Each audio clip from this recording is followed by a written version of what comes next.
অভিষেক Michael Madhusudan দত্তের লেখা।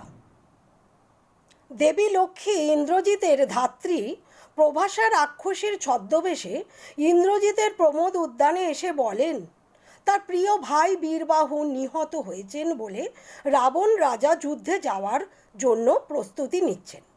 ইন্দ্রজিৎ অবাক হয়ে যান, কারণ তিনি রামকে যুদ্ধে খণ্ড খণ্ড করে তীর নিক্ষেপ করে কেটে ফেলেছিলেন। লক্ষ্মী দেবী ইন্দ্রজিৎকে যুদ্ধে যেতে বলেন লঙ্কাকে রক্ষার জন্যে।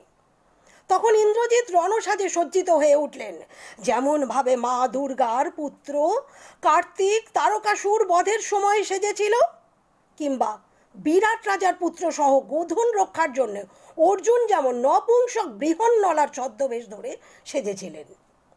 ইন্দ্রজিতের পত্নী প্রমীলা তার স্বামীকে বিরহ জ্বালার কথা জানালেন।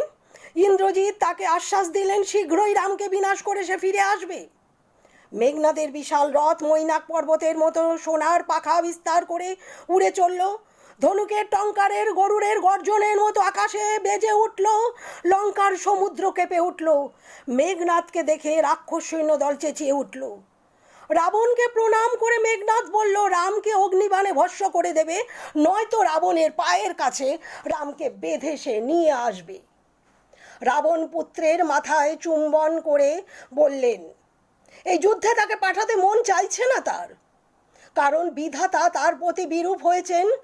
রাবণ এ কথাও বললেন ভয়ে অকালে সে তার ভাই কুম্ভকর্ণকে জাগিয়েছিল বলে আজ সেও নিহত হয়েছে। তাই ইন্দ্রজিৎ যেন নিকুম্ভিলা যজ্ঞাগারে ইষ্টদেবের পূজা করে যুদ্ধে যায়। এই বলে রাবণ গঙ্গা জল নিয়ে নানা রকম নিয়ম বিধি মেনে কুমার ইন্দ্রজিৎকে সিংহাসনে বসানোর জন্য লঙ্কার সিংহাসনে বসানোর জন্য অভিষিক্ত করলেন। তাই কবিতাটির নাম হয়েছে অভিষেক, অর্থাৎ ইন্দ্রজিতের অভিষেক।